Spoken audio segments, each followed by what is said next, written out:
Soon as Phil woke up, he noticed a whiteness outside, quite unusual for the November mornings they had been having. That fall, Chicago was Sandman's town. Sleepy Valley, drowsy gray, slumberous mistiness from sun up till noon, when the clouds drifted away in cauliflower clusters. And suddenly, it was evening. The light shone on the avenues like soiled lumps centuries old, and the skyscrapers became monsters with 1,000 sore eyes. Now there was a brightness in the air, and Phil knew what it was, and he shouted. Snow! It's snowing! What's that? It's snowing! Oh, they love it. They will love this. Who will love that? The dancers, of course. They're arriving today. Maybe they have already arrived.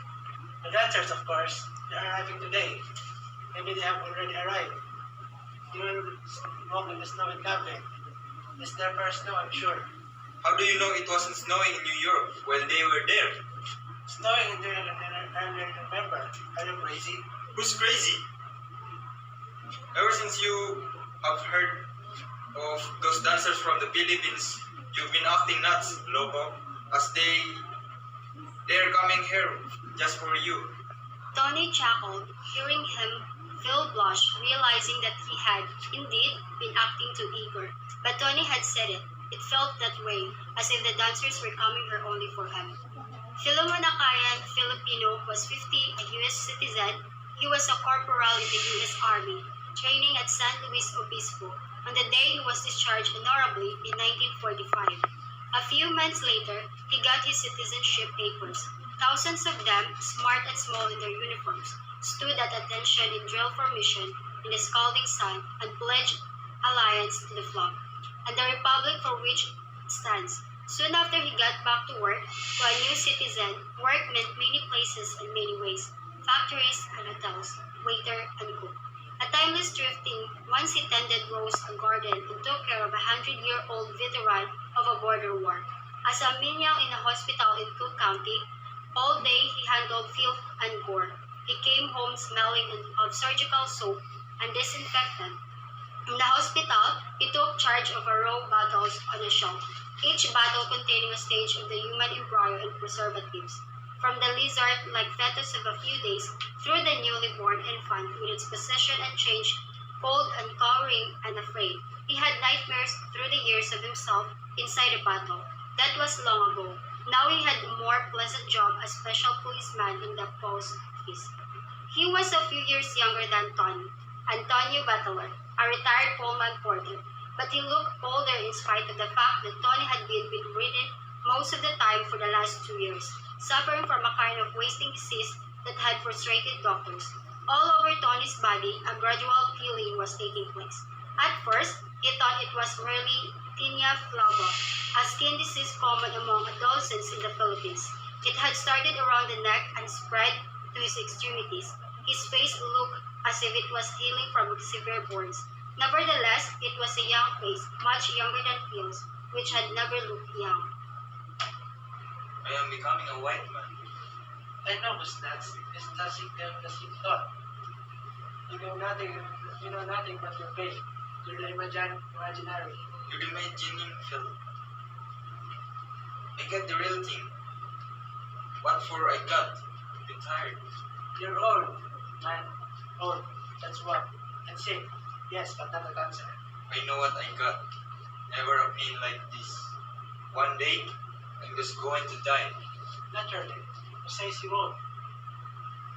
All of us will die one day. A medium bomb mark Chicago and all. This whole top is the first. Finish. Who will escape then? Maybe you dancers will. Of course they will. The bomb will not fall into the sky. And when the dancers are back in the Philippines, Paused, as if he was no longer sure of what he was going to say. But maybe, even in the Philippines, the bomb's gonna fall. No, he said, gazing sadly at the falling snow. What's that to you? You got no folks over there, right? I know it's nothing to me. I'll be dead before that. no, let's talk about something nice. Tell me, how will I, how am I talk? How am I going to introduce myself? He would go ahead with his plans, introduce himself to the dancers, and volunteer to take them sightseeing. His car was clean and ready for his guests. He had swept the ashtrays, dust off the floorboards, and thrown away the old ones, replacing them with new plastic throw rugs. He had got himself soaking wet while spraying the car, humming as he worked, faintly remembered tones from the old country. Gosh, I wish I had your looks. Getting those white spots. Then I could taste one of them. On this mug. Yum yum yum. You're nuts. On this mug. That's the important thing. Your mug. It's your calling card. It says Filipino, countryman. This mug says nothing Filipino. It says old timer, muchacho. Paused, as if he was no longer sure of what he was going to say. But maybe, even in the Philippines, the long one for. No? You got no folks over there, right? I know it's nothing to me. I'll be dead before that. Let's talk about something else. Tell me, how will I talk? How am I gonna introduce myself? He would go ahead with his plans, introduce himself to the dancers, and volunteer to take them sightseeing. His car was clean and ready for his guests. He had swept the ashtrays, dusted off the floorboards, and thrown away the old ones, replacing them with new plastic throw rugs. He had got himself soaking wet while spraying the car, humming as he worked, faintly remembered tones from the old country. Phil shook his head as he waited for Tony to say something. Gosh, I wish I had your looks. Even with those white spots, then I could taste any one of them. But this mug. That's the important thing. Your mug. It's your calling card. It says Filipino, countryman. You're not fooling me, friend. This mug says ugly Filipino. It says old timer, muchacho. It says Pinoy, Pinoy. For Phil, time was the villain. In the beginning, the words he often heard were, too young, but all of a sudden, too young became too old, too late. What had happened in between? Awareness, a mist covering all things. You don't have to look at your face in a mirror to know that you are old, suddenly old, growing useless for a lot of things, and too late for all the dreams you had wrapped up well against a day of need. It also says supper. Patuan na panas. It also says supper. But for you want to invite them here? Aren't you ashamed of this hole? And no, it's not a palace. But towards a palace where they can have the most delicious adobo here and the best of chicken. Yum yum. Yum yum yum. You're nuts. Plain and simple, Lobo. But for you, want to spend. You've been living on lost change all your life and now on dancing kids who don't know you and won't even send you a card afterwards. Never mind the cards. Who wants cards? But you'll see, they will be happy. And then you know what? I'm going to keep their voices, their words when they're singing, and their laughter and my magic sound figure. He had a portable tape recorder and a stack of recordings, patiently labeled songs and speeches.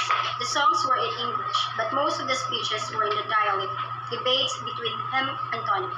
It was evident Tony was the better speaker of the two in English, but in the dialect, Phil showed greater mastery. His style, however, was florid, sentimental, poetic.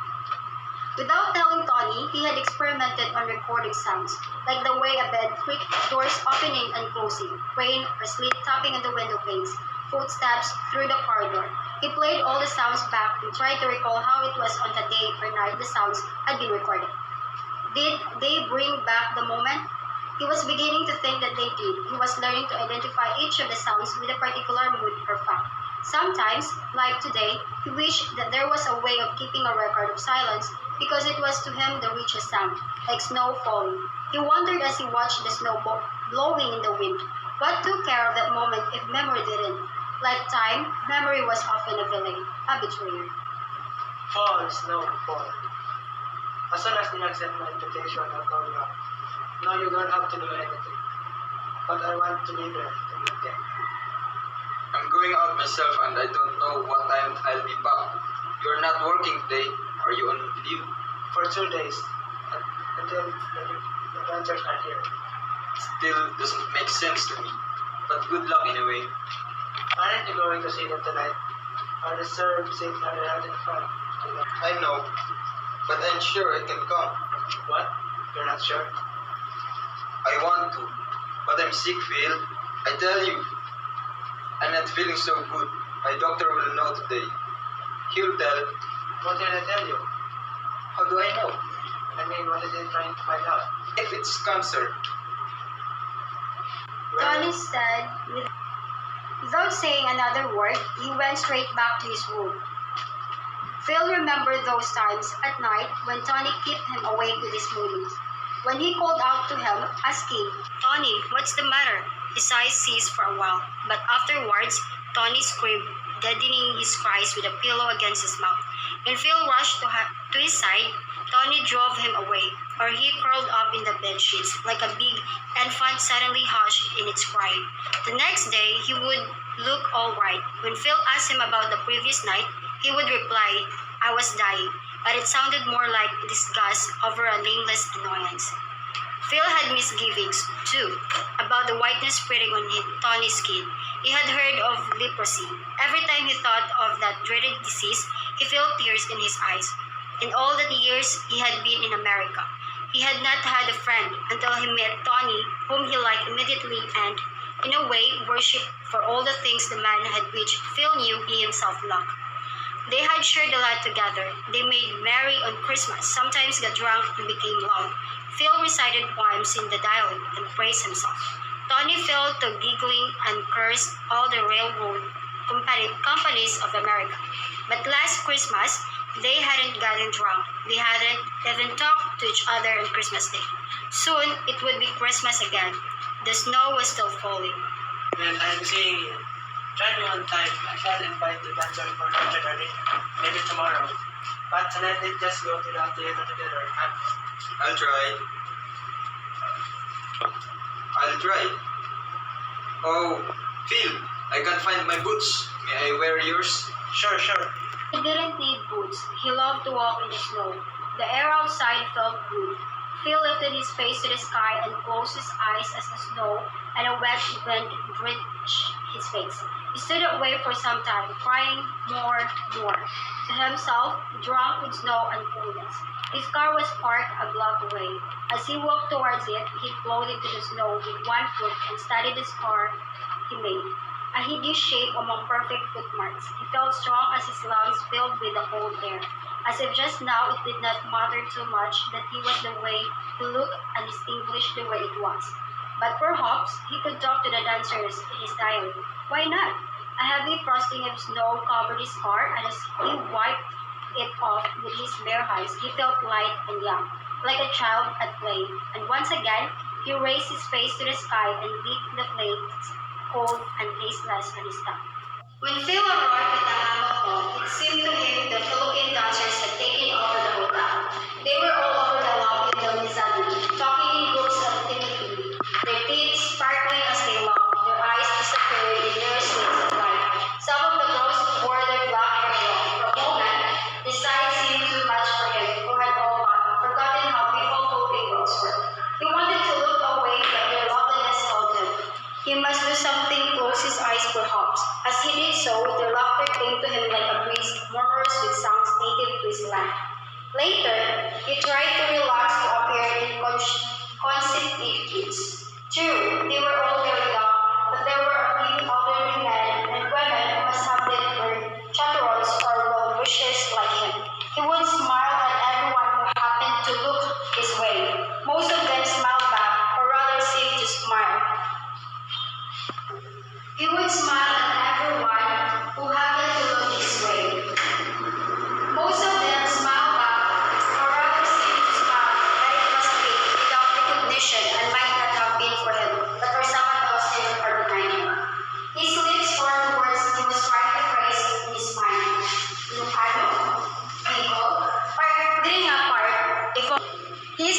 formed the words he was trying to phrase in his mind.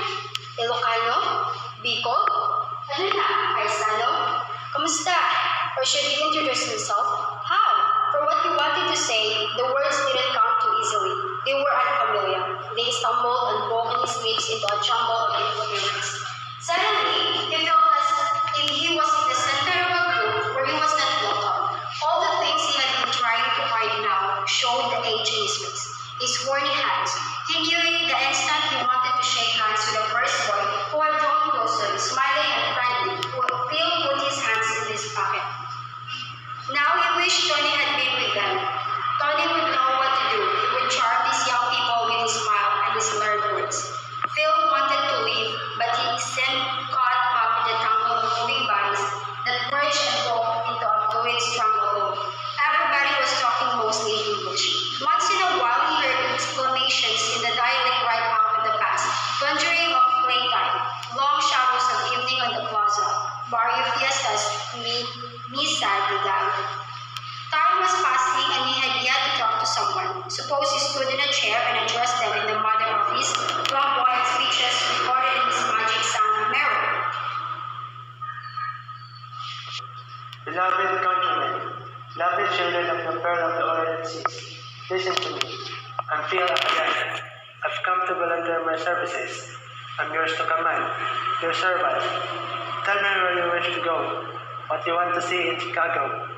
I know every foot of the Lakeshore Drive, all the gardens and the parks, the museums, the huge department stores, the planetarium. Let me be your guide. That's what I'm offering you, a free tour of Chicago. And finally, dinner at my apartment on West Sheridan Road. Pork adobo and chicken relleno. And your dish. How about it, Paisanos? No, that would be a foolish thing to do. They would laugh at him.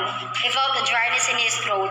He was sweaty. As he wiped his face with a handkerchief, he bumped against a sleeve. Short girl who quite gracefully stepped aside, and for a moment he thought he would swoon in the perfume that enveloped him. It was fragrance long forgotten, essence of comia, of ilang-ilang, and drama de noche. Boys with sweet, pomaded hair were sitting near an empty chair. He sat down and sat in the dialect. May I invite you to my apartment? The boy stood up, saying, Excuse us, please. he mopped his brow, but instead of gaining his courage, he grew bolder, as though he had moved one step beyond shame. Approaching another group, he repeated his invitation, and a girl with a mole on her upper lip said, "Thank you, I have no time." May I invite you to my apartment? "Thank you, but we have no time." As he turned towards another group, he felt their eyes on his back. Another boy drifted towards him, but as soon as he began to speak, the boy said,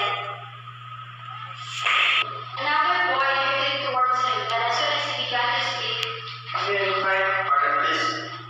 he moved away.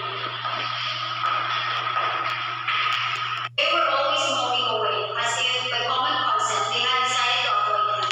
Ignore his presence. Perhaps it was not their fault. They must have been instructed to do so. Or was it looks that kept them away? The thought was sharpness inside him. After a while, as he wandered about the excited among the dancers, but alone, he noticed that they had begun to leave. Some had crowded noisily into the two elevators. He followed the others going down the stairs through the glass doors. He saw them getting into a bus car, besides the subway entrance on their door. The snow had stopped falling.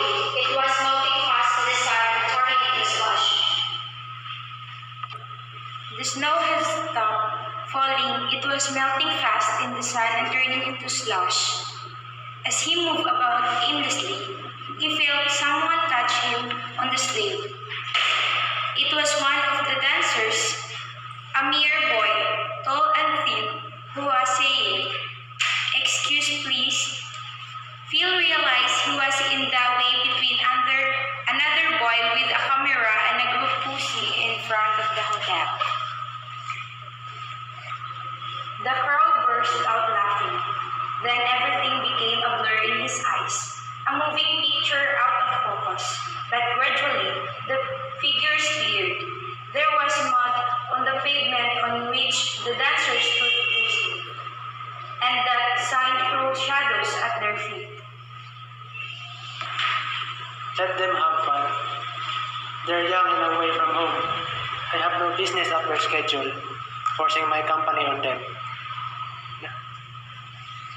He watched the dancers till the last of them was on the bus. The boys came to him above the traffic sounds. They waved their hands and smiled towards him as the bus started. Phil raised his hands to wave back, but stopped quickly, averting the gestures. He turned to look behind him at whomever the dancers were waving their hands to. There was no one there except his own reflection in the glass door, a double exposure of himself and a giant plant with its thorny branches around him like arms in a loving embrace. Even before he opened the door to their apartment, Phil knew that Tony had not yet arrived. There were no boats outside on the landing. Somehow, he felt relieved, for until then, he did not know how he was going to explain his failure. From the hotel, he had driven around, crossed by the Lake Shore Drive, hoping he would see the dancers somewhere, in a park perhaps, taking pictures of the mist over the lake and the last gold on the trees, now wet with melted snow, or on somehow picnic grounds, near a bubbling fountain, still taking pictures of themselves against a background of Chicago's gray and dirty skyscrapers. He slowed down every time he saw a crowd, but the dancers were nowhere along his way. Perhaps they had gone to the theater to rehearse. He turned back before reaching Evanston. He felt weak, not hungry, just the same. He ate warming up some leftover food. The rice was cold, but the soup was hot and tasty. While he ate, he listened for footfalls. Afterwards, he lay down on the sofa and a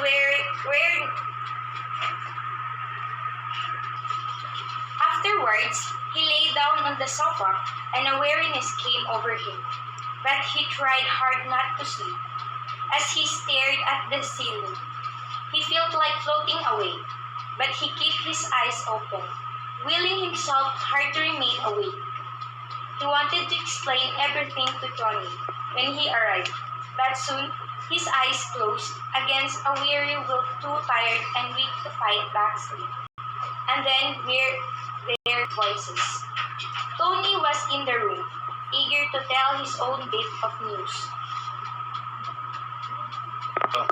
I've discovered a new way of keeping afloat. Who wants to keep afloat?